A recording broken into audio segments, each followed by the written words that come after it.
अनवर्त school की online कक्षा में आप सभी का स्वागत।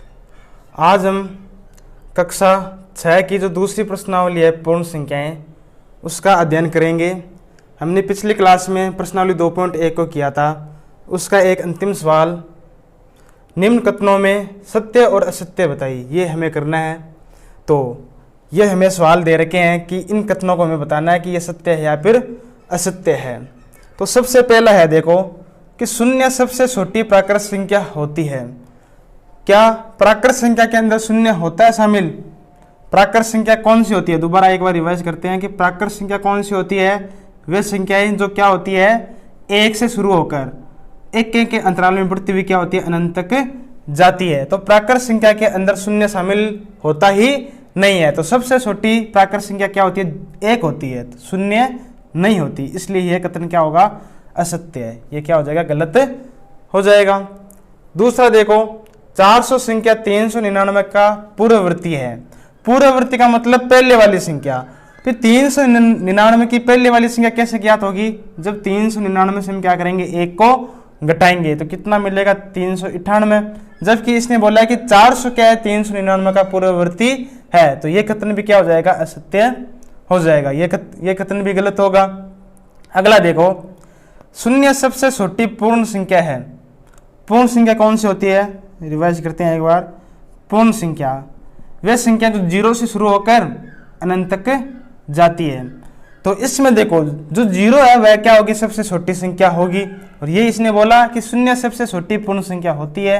ये कथन क्या हो जाएगा, सत्य हो जाएगा। अगला देखो, 600 संख्या 599 का परवर्ती है। परवर्ती का मतलब अगली संख्या। अगली संख्या कैसे प्राप्त करते हैं, एक को जोड़कर। तो 599 का अगर हमें परवर्ती निकालना हो तो हम क्या करेंगे, इसमें एक जोड़ेंगे, कितना मिलेगा, 600 मिलेगा। और इसने यही बोला है कि 600 संख्या 599 का परवर्ती है। तो ये कथन भी क्या हो जाएगा, सत्य हो जाएगा। अगला देखो, सभी प्राकृत संख्याएं पूर्ण संख्या होती है। जितनी भी प्राकृत संख्या हैं ये वाली, ये क्या पूर्ण संख्या के अंदर है क्या? ये संख्याएं पूर्ण संख्या के अंदर है, ये वाली संख्या। कहने का मतलब जितनी भी प्राकृत संख्या होती है वह क्या होती है, पूर्ण संख्या होती है। यह कथन भी क्या होगा, सत्य होगा। अगला है, सभी पूर्ण संख्याएं प्राकृत संख्या होती है।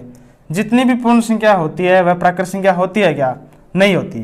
फिर जो 0 है पूर्ण संख्या के अंदर वह प्राकृत संख्या होगा? कभी नहीं होगा। इसलिए यह कथन क्या हो जाएगा, असत्य। अगला कथन है, एक सबसे छोटी पूर्ण संख्या होती है। क्या एक सबसे छोटी पूर्ण संख्या है? यहाँ पर सबसे छोटी पूर्ण संख्या कौन सी होती है, 0 होती है। तो यह कथन भी क्या हो जाएगा, असत्य हो जाएगा। अगला है, प्राकृत संख्या 1 का कोई पूर्ववर्ती नहीं होगा। प्राकृत संख्या 1 का कोई पूर्ववर्ती नहीं होगा। भाई इससे पहले वाला कोई भी अंक हमें नहीं मिलेगा। भाई जब इसका पूर्ववर्ती निकालेंगे तो कितना आएगा, 1 में से 1 घटाएंगे, कितना मिलेगा, 0। जबकि ये 0 क्या नहीं होगा, प्राकृत संख्या के अंदर शामिल नहीं होगा। इसलिए यह कथन भी क्या होगा, सत्य होगा। कि प्राकृत संख्या 1 का कोई भी पूर्ववर्ती अंक नहीं होगा, नहीं है, इसलिए यह कथन भी क्या हो जाएगा, सत्य हो जाएगा। अगला है, पूर्ण संख्या 1 का कोई पूर्ववर्ती नहीं होगा। पूर्ण संख्या जो 1 है इसका पूर्ववर्ती है क्या? इसमें देखो है, कौन होगा, 0 होगा। पूर्ण संख्या 1 का पूर्ववर्ती होता है, कौन होता है, 0 होता है। जबकि इसने क्या बोला कि नहीं होता। तो यह कथन क्या हो जाएगा, गलत हो जाएगा, क्योंकि पूर्ण संख्या का पूर्ववर्ती अंक हमेशा इसके अंदर होता है। अगला देखो, पूर्ण संख्या 13 संख्याओं 11 और 12 के बीच में है। ये तो गलत है। 11 12 फिर क्या मिलता है, 13। तो ये 13 कहीं से भी 11 और 12 के बीच में नहीं है। तो ये कथन भी क्या हो जाएगा, गलत हो जाएगा। अगला है, पूर्ण संख्या 0 का कोई पूर्ववर्ती नहीं होता। पूर्ण संख्या के अंदर जो 0 है इसका क्या पूर्ववर्ती अंक है, इससे पहले कोई भी अंक नहीं है, इससे आगे। तो इसलिए यह कथन सत्य हो जाएगा, क्योंकि 0 से पहले कोई भी इसका पूर्ववर्ती अंक नहीं है। और यही इस कथन के अंदर बोला है। तो इस प्रकार यह सवाल हो जाएगा। अब चलते हैं अगली प्रश्नावली 2.2। इसको करने से पहले हम कुछ इसके अंदर जो सवाल है उनको कैसे करना है उसको समझ लेते हैं। सबसे पहले इसके अंदर है समृद्ध गुणधर्म। पूर्ण संख्याओं के लिए समृद्ध गुणधर्म। समृद्ध गुणधर्म का क्या मतलब है उसको समझते हैं। जैसे अगर हम योग की बात करते हैं अगर मैं कोई भी दो पूर्ण संख्या लूं, पूर्ण संख्या कौन सी होती है, दोबारा देखते हैं यहां पर। पूर्ण संख्या कौन सी होती है? जो संख्या 0 से शुरू होती है और कहां तक जाती है? अनंत तक जाती है। तो योग के लिए पूर्ण संख्या, देखो अगर मैं क्या करूं, कोई भी दो पूर्ण संख्या ले लूं और उनका क्या करता हूं? योग करता हूं, तो क्या मिलेगा? जो उत्तर आएगा वह उत्तर हमेशा किस में मिलेगा? हमें पूर्ण संख्या के अंदर ही मिलेगा। अगर कोई सी भी संख्या ले लो आप, जैसे 2 और 5, ये दोनों, 2 भी पूर्ण संख्या, 5 भी क्या होगा? पूर्ण संख्या होगी। तो ये क्या मिलेगा? 7, 7 भी क्या होगा? पूर्ण संख्या होगा। कोई सी भी संख्या इनमें से ले लो और अगर उनका हम क्या करते हैं? योग करते हैं, तो वह हमेशा क्या मिलेगा? हमें एक पूर्ण संख्या ही मिलेगा। जब कोई भी गुणधर्म के हम लगाते हैं, अगर योग का गुणधर्म लगा रहे हैं, तो योग करने पर जो संख्या मिलती है वह वापस हमें क्या मिल जाती है? पूर्ण संख्या ही मिल जाती है। तो ये जो योग होगा यह क्या होगा? समृद्ध गुणधर्म के अंदर होगा। हम क्या लिखेंगे कि पूर्ण संख्या जो होती है, पूर्ण संख्या क्या होती है? योग के लिए समृद्ध होती है। समृद्ध का मतलब क्या है? कि जब हम योग करेंगे पूर्ण संख्याओं का, तो वह हमेशा क्या मिलेगा? पूर्ण संख्या ही मिलेगा। योग के लिए क्या होती है? समृद्ध होती है। ठीक है, ये योग हो गया। एक बार गुणा की बात करते हैं। अब अगर किन्हीं भी दो संख्याओं को आप क्या करो? गुणा करो। पूर्ण संख्या के अंदर आप किन्हीं भी दो संख्या को उठाओ और उनको अगर आपस में गुणा करते हैं, तो वह संख्या भी क्या मिलेगी? हमें पूर्ण संख्या ही मिलेगी। जैसे अगर 3 को हम मान लो 10 से गुणा करें, 10 भी इसी के अंदर शामिल होगा, तो 30 मिलेगा। 30 भी क्या होगा? एक पूर्ण संख्या ही होगा। तो इस प्रकार जो गुणा होगा वह भी क्या होगा? पूर्ण संख्या के लिए जो गुणा है, पूर्ण संख्या गुणा के लिए क्या होती है? समृद्ध होती है। गुणा के लिए भी क्या होती है? समृद्ध होती है। ये ध्यान रखना। तो योग और गुणा, इन दोनों संक्रिया जो होती है उनके लिए पूर्ण संख्या क्या होती है? समृद्ध होती है। ये ध्यान रखना। फिर हम बात करते हैं घटाना। ठीक है, जैसे एग्जाम्पल के रूप में समझेंगे। अगर मैं बोलूं 8 में से 4 घटाना है, 8 पूर्ण संख्या, 4 पूर्ण संख्या, कितनी मिलेगी? 4 मिलेगी। अगर मैं बोल दूं 4 में से 8 घटाना है, तो अब की बार कितना मिलेगा? हमें माइनस का 4 मिलेगा। फिर 8 में से 4 घटाएंगे, 4 चिन्ह कौन सा आएगा इसके अंदर? जो संख्या बड़ी है उसका चिन्ह क्या हो जाएगा? इसके आगे लग जाएगा। तो जब 4 में से 8 घटाएंगे तो क्या मिलेगा? हमें माइनस का 4 मिलेगा। 4 क्या है? एक पूर्ण संख्या, 8 भी पूर्ण संख्या है। दोनों को जब हमने घटाया तो जो संख्या मिली यह क्या? एक पूर्ण संख्या है क्या? जो -4 है वह इस पूर्ण संख्या के अंदर शामिल नहीं होता। तो हम क्या बोलेंगे कि जो घटाना होता है या फिर जो बाकी करना होता है या फिर जो व्यंकलन होता है वह पूर्ण संख्याओं के लिए क्या नहीं होता? समृद्ध नहीं होता। हम क्या लिख देंगे कि पूर्ण संख्या घटाने के लिए समृद्ध नहीं होती है। तो ये नहीं होती है समृद्ध। ठीक है, ये समृद्ध नहीं होगा। इसी प्रकार अगर हम भाग लगाने की बात करें, तो जब अगर मान लो हमें बोल दे कि 2 के अंदर 5 का भाग लगाना है। अब देखो 2 पूर्ण संख्या है, 5 भी क्या है? एक पूर्ण संख्या है। कि जब हमने पूर्ण संख्या के अंदर किसी एक अन्य पूर्ण संख्या का भाग लगाया, तो जो संख्या हमें मिली वह क्या एक पूर्ण संख्या है? 2/5 इसके अंदर शामिल होगा? कभी नहीं होगा। इसका मतलब क्या होगा कि भाग जो है वह भी क्या नहीं होगा? भाग संक्रिया क्या नहीं होगी? समृद्ध नहीं होगी। तो पूर्ण संख्या के लिए जो भाग होता है वह क्या नहीं होता? समृद्ध नहीं होता। तो ये आपको ध्यान रखना है। कौन कौन से गुण धर्म समृद्ध होंगे? योग और गुणा, ये दोनों ही क्या होते हैं? समृद्ध गुण धर्म का क्या करते हैं? पालन करते हैं। ठीक है, फिर आगे चलते हैं। शून्य का विभाजन, शून्य द्वारा विभाजन। कहने का मतलब है कि किसी संख्या के अंदर जब शून्य का भाग लगता है तो क्या आएगा वो देखना है हमें। किसी भी संख्या के अंदर जब हम 0 का भाग लगाते हैं तो वह हमेशा अनंत मिलती है। अनंत का मतलब क्या होता है? अपरिभाषित। हमें नहीं पता कि क्या संख्या आएगी। ये अनंत ऐसी संख्या है जो हमें नहीं पता, बहुत आगे जाके बहुत लंबी संख्या है जो हम ज्ञात नहीं कर सकते। इसको हम अपरिभाषित भी बोल सकते हैं, अपरिभाषित। शून्य का भाग लगाने पर जो उत्तर मिलेगा वह क्या होगा, अपरिभाषित होगा। इसको हमने क्या नाम दिया, अनंत नाम दिया है। ठीक है, अनंत मिलता है। तो शून्य का किसी भी संख्या में भाग लगा दो, वह हमेशा कितना मिलेगा, अनंत ही मिलेगा। फिर आगे देखते हैं योग और गुणा की क्रम विनिमयता। क्रम विनिमयता नाम से देखो, क्रम मतलब क्रम का अगर विनिमय करते हैं तो इन संख्याओं के ऊपर क्या असर पड़ता है वो हमें देखना है। जैसे सबसे पहले हम योग की बात करते हैं। अगर मान लो दो संख्या है, मान लो a और b, दोनों को हमने जोड़ा। ठीक है, अगर इन्हीं दोनों संख्याओं को मैं इस प्रकार जोड़ूं b प्लस a,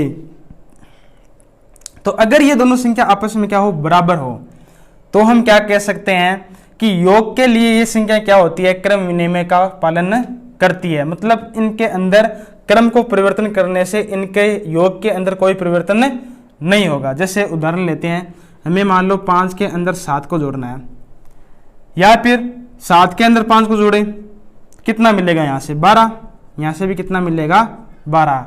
यानी योग के अंदर जो संख्याएं होती है, अगर उनका हम क्या कर देते हैं, क्रम को परिवर्तन करते हैं, तो उनके उत्तर के अंदर कोई प्रभाव नहीं पड़ेगा। तो हम क्या कह सकते हैं यहाँ से कि योग जो होता है वह क्रम विनिमय का पालन करता है। पूर्ण संख्याओं के लिए योग क्रम विनिमय का पालन करता है। इसी प्रकार गुणा के लिए देखो, अगर a और b को आपस में गुणा करते हैं, इसी प्रकार b और a को भी हम क्या करते हैं, अगर आपस में गुणा करते हैं, तो दोनों मान अगर बराबर होते हैं तो यह गुण क्या होगा, क्रम विनिमय का पालन करेगा। जैसे मान लो 2 और 3 को हमने गुणा किया, इसी प्रकार अगर हम 3 और 2 को भी गुणा करें तो कितना मिलेगा, दोनों के अंदर ही 6 मिलेगा। यानी दोनों के क्रम को परिवर्तन करने से इसके उत्तर के अंदर कोई प्रभाव नहीं पड़ेगा, सेम ही उत्तर आएगा दोनों के अंदर। तो इस प्रकार जो गुणा होता है, पूर्ण संख्याओं के लिए गुणा क्या होता है, क्रम विनिमय का पालन करता है। हम गुणा के अंदर संख्याओं को आगे पीछे लिख सकते हैं। यह जो गुण होता है, यह गुण क्या कहलाता है, क्रम विनिमय का गुण कहलाता है। ठीक है, तो हम क्या बोलेंगे कि दो पूर्ण संख्याओं का, दो जो पूर्ण संख्या होती है उनको हम किसी भी क्रम में जोड़ सकते हैं। ठीक है, कोई भी क्रम में जोड़ सकते हैं। इसी प्रकार दो पूर्ण संख्याओं को किसी भी क्रम में गुणा कर सकते हैं। ठीक है, या तो ए पर लिखो या फिर ए बाद में लिखो, कैसे भी लिख दो, उसके गुणा के अंदर कोई प्रभाव नहीं पड़ेगा। इसके बाद में हम बात करते हैं योग और गुणन की साहचर्यता। एक गुणधर्म ये हो गया, दूसरा गुणधर्म है साहचर्यता का। साहचर्यता में क्या होगा, 3 संख्या होगी। जैसे मान लो योग के लिए बात करें, अगर a, b और c को जोड़ना है, तो इन तीनों को जोड़ने के लिए हम क्या कर सकते हैं, पहले इन दोनों का भी योग कर सकते हैं, या इन दोनों संख्याओं का भी क्या कर सकते हैं, आपस में योग कर सकते हैं। तो ये जो गुणधर्म है ना, ये गुणधर्म क्या कहलाएगा, साहचर्यता का गुणधर्म कहलाएगा। जैसे हम बात करें, एग्जाम्पल लें कोई कि 2, 3 और 5 को जोड़ना है, 2, 3 और 5 को जोड़ना है। अगर हम पहले 2 और 3 को जोड़ें तो कितना मिलेगा, 5, इनका योग 5 और प्लस में कितना आगे 5। अगर हम यहाँ पर 3 और 5 को पहले जोड़ लें तो यहाँ पर 2 है, 3 और 5 कितना होगा 8। अब 5 और 5 को जोड़ो कितना होगा 10, 2 और 8 कितना हो जाएगा 10। तो कोई भी दो संख्या को हम पहले जोड़ सकते हैं, तो ये जो गुण होगा ये क्या कहलाएगा, साहचर्यता का गुण कहलाएगा। हम यहाँ से क्या कह सकते हैं कि जो पूर्ण संख्या होती है वह योग के लिए साहचर्यता का गुणधर्म पालन करती है। इसी प्रकार गुणा के लिए, गुणा के अंदर भी अगर मान लो 3 संख्या है, ठीक है, a को गुणा करना है b को गुणा करना है c से, तो हम पहले a और b को आपस में गुणा कर सकते हैं, या ये जो गुणा है इसके अंदर हम क्या कर सकते हैं, b और c को भी पहले आपस में गुणा कर सकते हैं। उदाहरण देखें कोई एक, अगर हमें 3, 4 और 5 को आपस में गुणा करना है, अगर यहाँ पर भी नीचे लिखे 3, 4 और 5, अगर हम पहले 3 और 4 को गुणा करें तो कितना होगा, 3 चौक 12, आगे गुणा में कितना है 5, तो 12 पंचे कितना हो जाएगा 60। इसी प्रकार अगर हम पहले 4 और 5 को गुणा करें तो 3 यहाँ पर पहले है, 4 गुणा 5 कितना होगा 20, 3 गुणा 20 कितना मिलेगा, यहाँ से भी 60 ही मिलेगा। तो गुणा के अंदर हम पहले कोई सी भी दो संख्या को गुणा कर सकते हैं, इसके भी गुणा के अंदर भी जो क्रम होता है हम उसको परिवर्तन कर सकते हैं। तो इस प्रकार गुणा भी क्या होता है, 7 चर्या के गुण को पालन करता है। इसके बाद में आगे आता है वितरण नियम। ठीक है, योग और गुणा के लिए वितरण नियम, उसको समझते हैं एक बार। वितरण का मतलब क्या होता है, बांटना। तो कैसे बांटना है वो देखो, यहां पर योग है, योग के लिए वितरण नियम।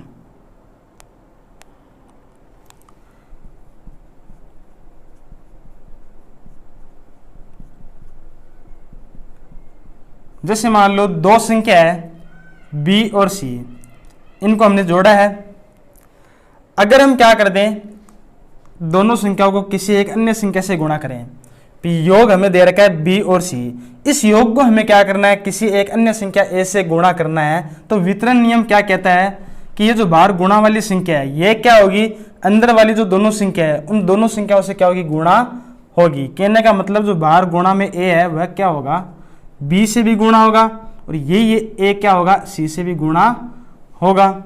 जैसे 2 गुणा 3 प्लस 5 है, 3 और 5 को जोड़ना है, फिर हमें क्या करना है, उसको 2 से गुणा करना है। तो अगर सीधा ऐसे योग करें तो क्या मिलेगा हमें, 2 गुणा 3 और 5 कितना होगा 8, 8 दूनी कितना हो जाएगा 16। अगर वितरण नियम का पालन करते हैं यहाँ पर तो 2 क्या होगा, कोष्टक वाली अंदर वाली दोनों संख्याओं से क्या होगा, गुणा होगा। तो 2 गुणा 3 प्लस यही 2 क्या होगा, 5 से भी गुणा होगा। इस 2 का क्या हो जाएगा, योग वाली दोनों संख्याओं के ऊपर क्या हो जाएगा, वितरण हो जाएगा।